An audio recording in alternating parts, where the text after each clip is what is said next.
Olá, sejam bem-vindos à Escola Bíblica da Primeira Igreja Batista de Irajá. Hoje estamos iniciando uma nova fase dos nossos estudos. Estamos iniciando estudos sobre o livro de Gênesis e certamente será uma grande bênção para todas as nossas vidas. Então, eu quero te convidar a todas as semanas, a partir de hoje, você estar acompanhando, você estar enviando as suas dúvidas e certamente haverá um grande crescimento espiritual para cada um de nós. Mas, primeiramente, vamos orar, vamos falar com Deus.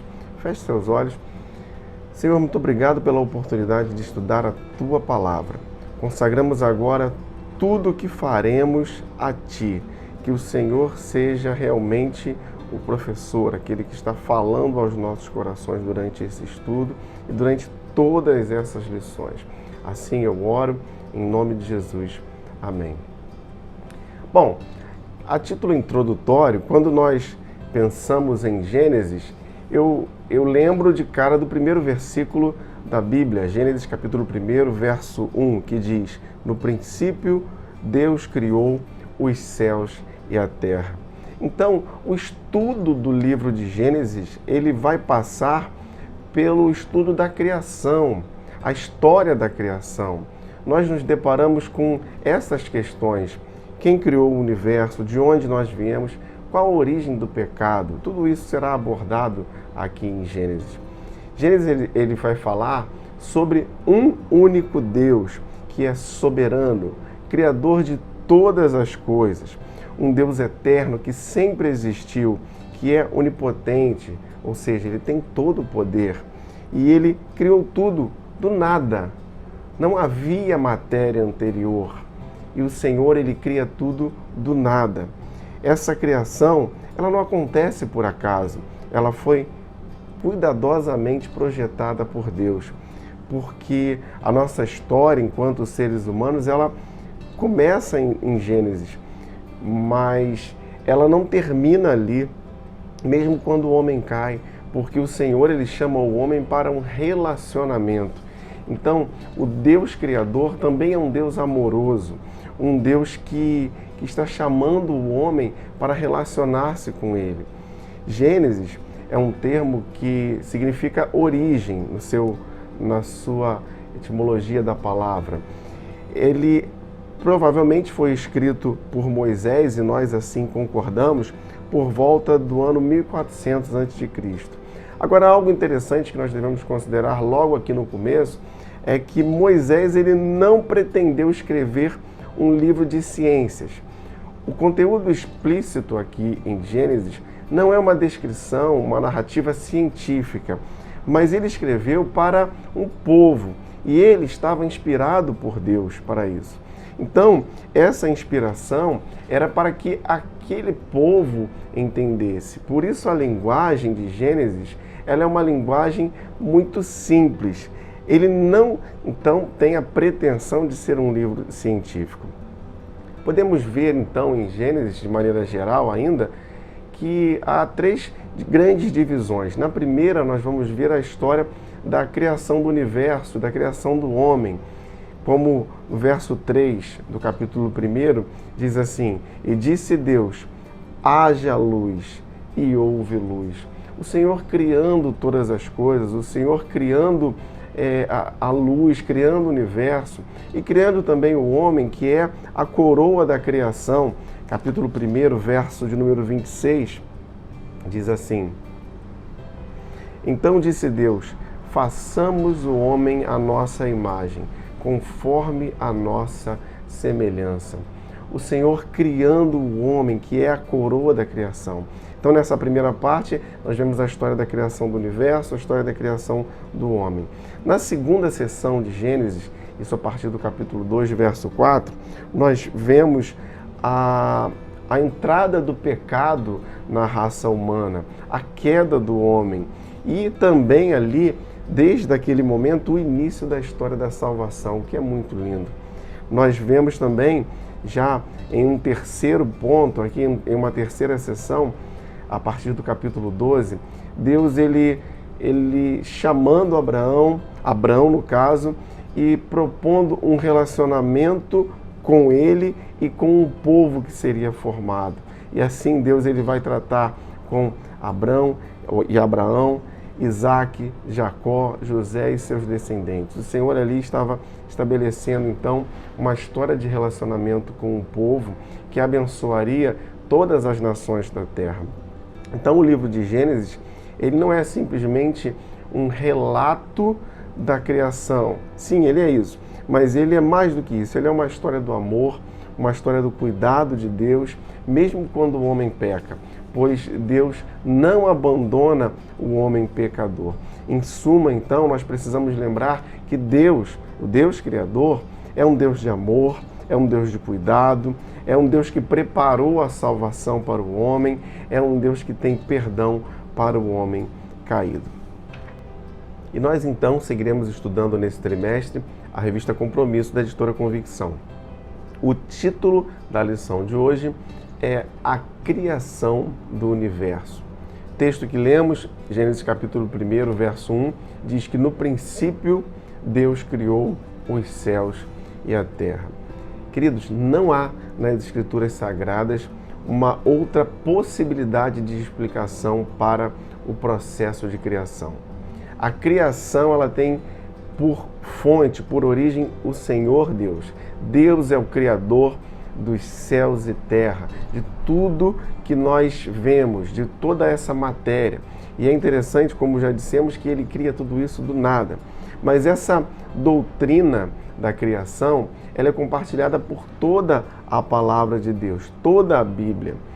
O Senhor, Ele não cria somente o universo, mas Ele cria e conserva todas as coisas sob o seu domínio. O Senhor, Ele tem poder, domínio sobre todas as coisas criadas. É interessante vermos aqui em Gênesis a simplicidade da narrativa da criação, pois o Espírito Santo deu sabedoria para que não fosse um texto, não se tornasse um texto muito erudito. Então, não é uma linguagem científica, como já dissemos. Então, se torna um texto onde nós podemos ver a criação também com os olhos da fé. Provérbios capítulo 3, verso 19, diz assim: por sua sabedoria, o Senhor lançou os alicerces da terra. Por seu entendimento, fixou no lugar os céus. O Senhor é sábio e Ele cria todas as coisas com sabedoria. É pela sabedoria do Senhor que Ele lança os alicerces, que Ele lança esses fundamentos que estão registrados aqui em Gênesis. O começo dos céus e da terra. Isso está registrado em Gênesis capítulo 1, dos versos de 1 a 19. Nós vemos aqui que o verbo aplicado para o ato da criação, aqui em Gênesis 1:1, ele é um verbo que traz a ideia de fazer algo novo, fazer algo sem uma origem prévia. O Senhor, Ele cria, Ele dá origem a esse universo sem uma matéria, sem haver matéria anterior. Ele cria do nada. E é interessante acompanharmos aqui a ordem ou o relato dessa criação. Capítulo 1 ainda, verso de número 21, vai dizer assim: assim Deus criou os grandes animais aquáticos e os demais seres vivos que povoam as águas, de acordo com as suas espécies, e todas as aves de acordo com as suas espécies. E Deus viu que ficou bom.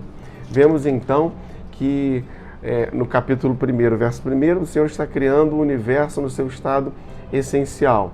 Agora no verso 21 ele começa a criar a vida animal.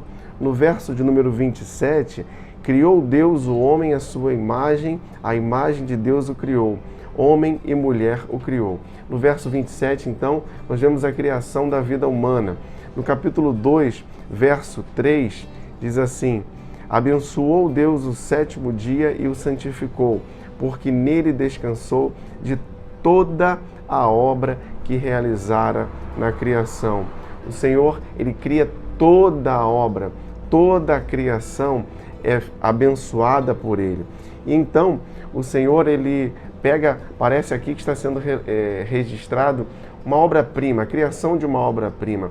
A criação, de uma forma geral, é uma obra-prima, é uma grande, vamos comparar com uma grande pintura, com um quadro magnífico que seu Criador tenha feito.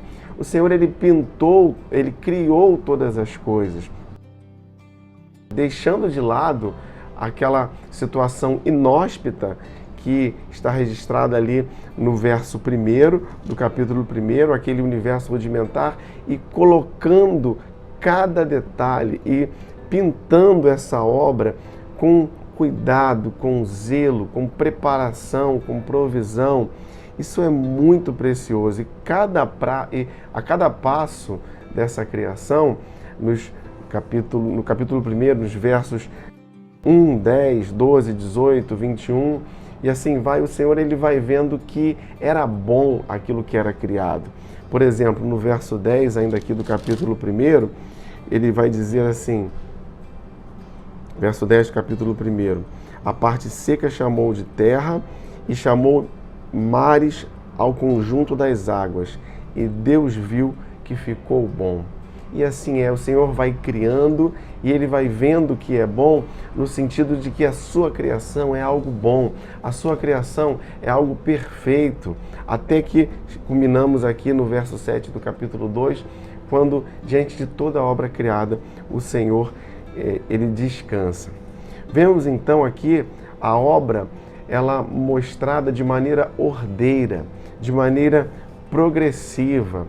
E quando pensamos nesses dias da criação, nesses momentos aqui que o texto vai colocar como o Senhor vendo que as coisas criadas, elas são boas. Quando pensamos então nesses dias da criação, nós temos que lembrar o seguinte: aqui não necessariamente há uma referência a dias como conjunto de 24 horas, mas aqui há uma referência a períodos de tempos.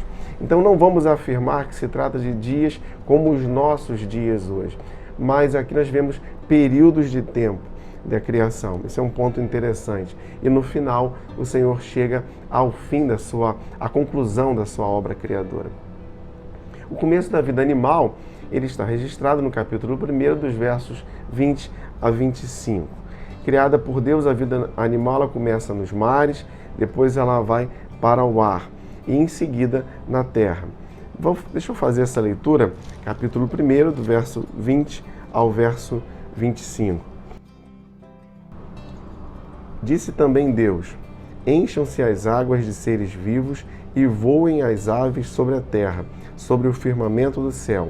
Assim Deus criou os grandes animais aquáticos e os demais seres vivos que povoam as águas de acordo com as suas espécies, e todas as aves de acordo com as suas espécies.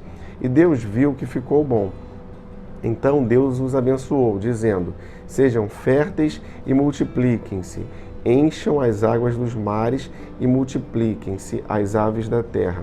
Passaram-se a tarde e a manhã, e esse foi o 5º dia. E disse Deus: produza a terra seres vivos de acordo com as suas espécies, rebanhos domésticos, animais selvagens e os demais seres vivos da terra, cada um de acordo com a sua espécie. E assim foi. Deus fez os animais selvagens de acordo com as suas espécies e os rebanhos domésticos de acordo com as suas espécies, e os demais seres vivos da terra de acordo com suas espécies. E Deus viu que ficou bom. Então vemos aqui o Senhor ele criando os animais, que começa nos mares, como eu disse, depois no ar e depois na terra. Interessante que nenhum dos animais e nenhum dos vegetais criados tem prerrogativas divinas. Isso é algo muito precioso de nós percebermos, porque o homem tem a tendência, o homem caído tem a tendência a buscar até mesmo adoração a animais, a veneração à natureza. Não, isso não é correto. Nenhum animal, a natureza, ela não tem uma prerrogativa divina enquanto ser um Deus. Mas nós sim devemos cuidar da natureza, devemos cuidar dos animais, porque são criação do Senhor. Nós devemos zelar por cada um deles. O começo da vida humana está registrado no capítulo 1, nos versos de 26 a 30. diz assim: então disse Deus, façamos o homem à nossa imagem. Interessante perceber aqui que o façamos já é uma referência à Trindade. A Trindade está presente aqui na criação do homem. Segue o texto. Conforme a nossa semelhança, domine ele sobre os peixes do mar, sobre as aves do céu, sobre os grandes animais de toda a terra e sobre todos os pequenos animais que se movem rente ao chão. Criou Deus o homem à sua imagem. A imagem de Deus o criou. Homem e mulher os criou. Verso 28. Diz assim: Deus os abençoou e lhes disse: sejam férteis e multipliquem-se e subjuguem a terra. Dominem sobre os peixes do mar, sobre as aves do céu e sobre todos os animais que se movem sobre a terra. Disse Deus: eis que dou a vocês todas as plantas que nascem em toda a terra e produzem sementes, e todas as árvores que dão frutos com sementes. Elas servirão de alimento para vocês. E dou todos os vegetais como alimento a tudo o que tem fôlego de vida, a todos os grandes animais da terra, a todas as aves do céu, a todas as criaturas que se movem rente ao chão. E assim foi. Deus criou a humanidade no sexto dia. O ser humano, ele é a mais nobre das criaturas. E a ele, o homem, Deus deu a função de dominar sobre os animais. Mas preste atenção numa coisa: somente o homem foi criado à imagem de Deus. O Senhor, o Criador, ele coloca a sua imagem no homem e o habilita então a adorá-lo, uma vez que o Deus Criador coloca esse princípio de uma imagem, que nós vamos falar um pouquinho sobre isso já já, mas também o habilita a comungar com ele, a ter comunhão, homem e Deus, a criação e o Criador. Então, o Criador, ele vai fazer homem e mulher à sua imagem. Mas o que significa essa imagem? Como eu já disse, a imagem, ela fala da capacidade de comungar com o Senhor, de ter comunhão com o Senhor. Fala da administração da criação, a capacidade que o homem tem de, enquanto ser moral, administrar também a criação. Então, isso parece que está nos indicando aqui a questão da personalidade do homem, os seus traços morais, os seus traços éticos, a capacidade de distinguir entre o bem e o mal. Então, isso nos mostra a nobreza dessa criação, a nobreza desse homem criado. O começo em estado acabado, capítulo 1, verso 31 até o capítulo 2, verso 4. Quando nós vemos aqui no capítulo 1, verso de número 31, o texto que diz assim: e Deus viu tudo o que havia feito, e tudo havia ficado muito bom. Passaram-se a tarde e a manhã, e esse foi o sexto dia. Tudo o que Deus tinha criado correspondia ao seu propósito. Tudo ficou muito bom. Nós vemos então que a partir daqui, mais para frente no capítulo 3, nós vamos ver o relato da queda do homem.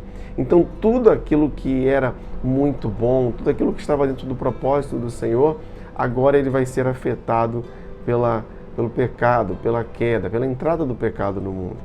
Mas capítulo 2, verso 2 diz que no sétimo dia Deus já havia concluído a obra que realizara e nesse dia descansou. O trabalho do Senhor, ele foi produtivo, ele foi satisfatório e por isso o Senhor descansa. Isso também nos fala que o nosso trabalho, ele também precisa de ter o seu momento, o seu tempo de descanso. Nós devemos trabalhar de maneira produtiva e satisfatória e então experimentar o descanso. Mas como aplicar para a nossa vida essa lição de hoje? Aqui nós vimos hoje a doutrina da criação. Um Deus que cria todas as coisas do nada e as sujeita. Todas as coisas estão sujeitas ao Senhor, o Deus Criador. O homem, então, ele não deve se sujeitar a algo que não seja o próprio Deus Criador. O homem não deve se sujeitar a cristais, astros, horóscopos, enfim. Devemos estar sujeitos somente ao Senhor. Todas as outras coisas são criação de Deus. Todas as outras coisas não têm esse aspecto divino que o Senhor tem, que o Senhor é. Também nós podemos aplicar hoje que os animais, os astros, os seres são simples criaturas de Deus, como já dissemos, e elas foram feitas para o bem dos homens. Então não devemos ser violentos contra a natureza, nós devemos preservar a natureza, a vida animal, preservar os recursos que o Senhor nos deu, pois esses recursos estão à nossa disposição para que nós cuidemos de cada um deles. Então, acima de tudo, se nós ofendermos ou agirmos contra a natureza, se nós não preservarmos os animais, nós estaremos atingindo o próprio Criador. Nós estaremos ofendendo o próprio Criador de todas as coisas, o próprio Deus. Queridos, essa é a lição de hoje. Eu gostaria de orar mais uma vez com você. Quero te convidar a fechar os seus olhos. Vamos falar com Deus. Querido Deus, muito obrigado porque nós estamos aqui lendo sobre o Teu amor, estudando sobre o Teu cuidado com nossas vidas, que criou-nos, e não apenas o homem, mas todas as coisas, ó Pai. Por isso, cremos que o Senhor tem todas as coisas debaixo da Sua mão e do Seu poder. Pai, muito obrigado. Peço uma bênção sobre a família de cada um que nos acompanha agora. Assim eu oro, em nome de Jesus. Amém. Queridos, que o Senhor te abençoe, que o Senhor te guarde, que o Senhor te dê uma semana de paz. E nós estamos aqui à sua disposição para tirar as suas dúvidas ou os seus comentários. Entre em contato conosco. Não se esqueça, leia, estude, entenda a Bíblia.